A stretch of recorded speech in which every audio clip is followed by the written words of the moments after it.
want to talk about how to avoid obstacles on your body of water that you're going to kayak on.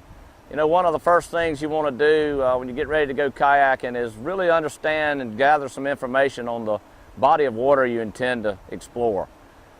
Talk to your area park rangers, call your outfitters, go to a canoe kayak store and talk to the experts. Find out about that river. Are there any known obstacles on the body of water you intend to paddle? Okay, some of the obstacles that we want to avoid: slippery rocks. I mean, when you're entering or exiting your kayak, getting ready to take a lunch break, be sure to avoid those slippery rocks. You fall down and you're in the remote back country, you hit your head or you twist your ankle, not a good day on the river. Another obstacle to avoid is deep mud. If you happen to fall out of your boat, you want to try to avoid that deep mud. Boulders in the river. Paddle around those boulders. Don't head towards the boulders.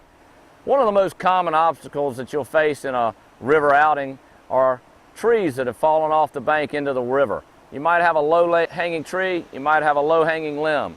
As you approach that obstacle, try to paddle around it, try to move around it if you can. If you can't, if the current has moved you towards the obstacle, there's a couple of techniques that you can utilize.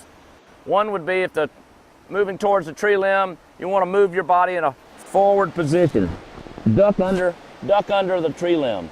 Another way would be to simply lean way back and duck under the tree limb.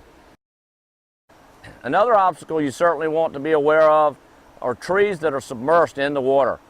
When you paddle up towards a submerged tree, it's going to create a reverse current. You hit that obstacle, it can flip you in the water, it can pin you into the water, it can cause problems. One of the other things that you need to really remember is understand an obstacle such as strong wind or strong, fast-moving currents. You want to understand that if you get the combination of obstacles and strong wind and fast current, that can be an interesting day on the water as well. So be sure to understand your conditions before you head to the water. One last thing that you got to really remind yourself about when you're on the water is man-made structures. Man-made structures such as dams, weirs, or anything that really is not natural to the water environment. Avoid those obstacles at all costs, particularly when you combine fast current, strong wind, man-made structure. Want to avoid those. Have a great day on the water. Be safe.